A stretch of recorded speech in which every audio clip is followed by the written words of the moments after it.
So if we look at chapter 4, if we have soccer balls that are $9.99 each, and there's 10 of them, we're going to multiply by 10. So what happens when we multiply by 10?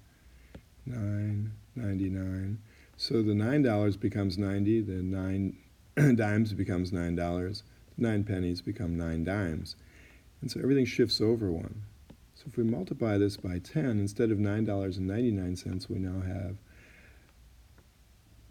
$9.90 plus 9 plus 9 dimes, no pennies.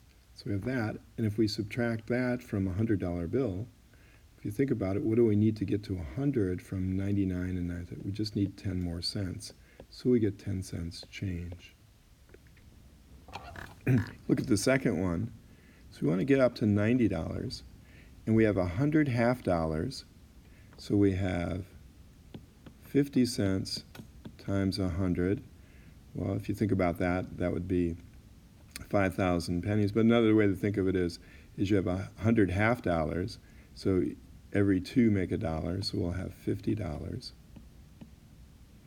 100 quarters, so 25 cents times 100. And you can see this is half as much, so this should be $25.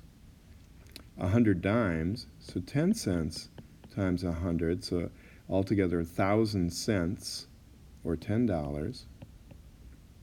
100 nickels, so 5 cents times 100, it's going to be $5. And 100 pennies, so 1 cent times 100, that's going to equal $1. So there's 75, 85, 90, 91. So altogether, she gives $91, and the harp is 90, so she gets $1 and change. So if Canadian dollar, so if $1 Canadian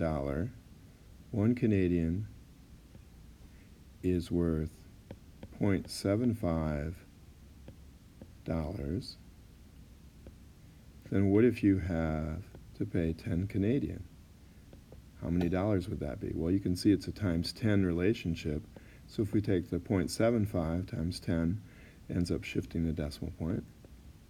It'll be 750 US. So when you add these up, you could do a lot of adding, but an easier way to do this when you have quantities that are almost an easy number is say that 99 cents equals 100 cents, or $100, $1 minus 1 cent. And $9.99, $9.99 is really like $10 minus a penny. And 99.99 is like $100 minus a penny.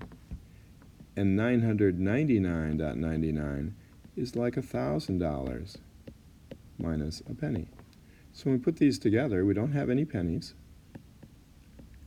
We have $1, we have one $10, $100, and $1,000. And we subtract 4 cents from that. So that's going to be, still going to be $1,000 and $100 and $10, but we're going to lose that $1. So it'll be 1110, and of that dollar, we change it into 100 cents, take away 4, 96. So if we look at the last problem, 1282, so people don't like to get pennies, so what they can do, so think about that. What's the complement of 82? Well, we make 9, make 10, okay?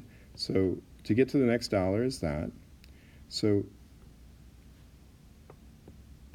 1282, so to get to $13, it took 18 cents. And then to get to $25, it took $12. So we're at $12.18, and then we have to get up that extra 32 cents. Plus 32 cents.